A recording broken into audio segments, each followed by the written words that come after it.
ഈ ഒരു വീഡിയോയിലൂടെ നമ്മൾ കുറച്ച് അപ്ഡേറ്റുകൾ നോക്കുന്നുണ്ട്. എന്തായാലും കേരള ബ്ലാസ്റ്റേഴ്സുമായിട്ട് ബന്ധപ്പെട്ടിരിക്കുന്ന അപ്ഡേറ്റും ഉണ്ട്. സോ വീഡിയോയിലേക്ക് പോകുന്നതിന് മുമ്പ് ഞാൻ എപ്പോഴും പറയുന്ന കാര്യമാണ്, ലൈക്കിൻ്റെ ടാർഗറ്റ് 100 ലൈക്കിൻ്റെ ടാർഗറ്റ്. നമ്മൾ കുറച്ച് 200 300 ഒക്കെയാണ് പറയുന്നത്. 100ലേക്ക് എത്തിച്ചിരിക്കുകയാണ്. ആരും 200 300 ഒന്നും ലൈക്കിലേക്ക് എത്തിക്കുന്നില്ല, അതുകൊണ്ടാണ് 100 ആക്കിയത്. സോ അതിലേക്കെങ്കിലും എത്തിക്കുമെന്ന് വിചാരിക്കുന്നു. സോ നമുക്ക് വീഡിയോ സ്റ്റാർട്ട് ചെയ്യാം. അത് തന്നെ നമുക്ക് മിഗാൽ സ്റ്റാർ പറഞ്ഞൊരു കാര്യത്തിൽ നിന്ന് തുടങ്ങാം. അദ്ദേഹം പറഞ്ഞ ഇങ്ങനെയാണ്, എല്ലാവരും സ്റ്റാർട്ടിങ് 11 കുറിച്ചാണ് സംസാരിക്കുന്നത്. ബട്ട് ഒരു ഫൈനൽ സ്കോറാണ് അല്ലെങ്കിൽ ഫൈനൽ 11 ആ ഒരു ടീമിനെ വിജയിപ്പിക്കുന്നത്. അതിൽ സബ്സ്റ്റിറ്റ്യൂട്ട് പ്ലെയർക്കും വളരെ വലിയ പങ്കുണ്ടെന്നാണ് അദ്ദേഹം പറയുന്നത്. സോ എന്തായാലും അത് തന്നെയാണ് നമുക്ക് എല്ലാവർക്കും തോന്നിയിട്ടുള്ള കാര്യം. എനിക്കും തോന്നിയിട്ടുള്ള കാര്യം അങ്ങനെ തന്നെയാണ്. ഫസ്റ്റ് 11 കുറിച്ചല്ല നമ്മൾ കൂടുതലായിട്ട് സംസാരിക്കേണ്ട, ഒരു ഫൈനൽ 11 എന്തായിരിക്കും എന്നതിനെക്കുറിച്ചാണ്.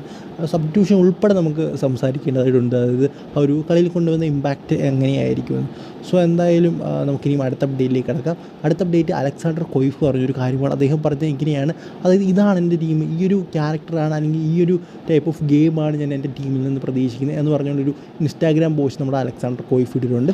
യെസ്, ഈ ഒരു ടൈപ്പ് ഓഫ് ഗെയിം തന്നെയാണ് നമ്മൾ പ്രതീക്ഷിക്കുന്നത്. എന്തായാലും അലക്സാണ്ടർ കൊയ്ഫിൻ്റെ ഭാഗത്ത് നിന്ന് കുറച്ചുകൂടെ നല്ലൊരു ഗെയിമും ക്യാരക്ടറും ഷോ ചെയ്യണമെന്നാണ് എൻ്റെ ഒരു അഭിപ്രായം. അദ്ദേഹം നല്ലൊരു ഡിഫൻഡറാണ്. അത് നമ്മുടെ അദ്ദേഹം ആ ഒരു CM ഓഫ് പൊസിഷനിൽ കളിക്കുമ്പോഴേ മനസ്സിലാക്കാൻ സാധിക്കും. ബട്ട് ഒരു മിഡ്ഫീൽഡർ എന്ന നിലയിൽ കുറച്ചുകൂടെ നല്ല പാസും ത്രൂ ബോൾസും ചാൻസസ് ക്രിയേഷനും ഒക്കെ വേണമെന്നാണ് എൻ്റെ ഒരു അഭിപ്രായം. സോ നിങ്ങളുടെ അഭിപ്രായം എന്താണെന്ന് ഉറപ്പായും കമൻറ്റ് ബോക്സിൽ പറയുക. അടുത്ത അപ്ഡേറ്റ് എന്ന് പറയുന്നത് ലൂക്കാസ് ബ്രാമിലിയുമായിട്ട് ബന്ധപ്പെട്ടുള്ള അപ്ഡേറ്റ് ആണ്. നമുക്ക് എല്ലാവർക്കും അറിയാവുന്നൊരു കാര്യമാണ്, ചെന്നൈ റാഫേൽ ക്രിവിലാരോയ്ക്ക് പകരമായിട്ട് കൊണ്ടുവന്നൊരു താരമാണ് ലൂക്കാസ് ബ്രാമില. എന്തായാലും ബ്രസീലിയൻ താരമാണ്.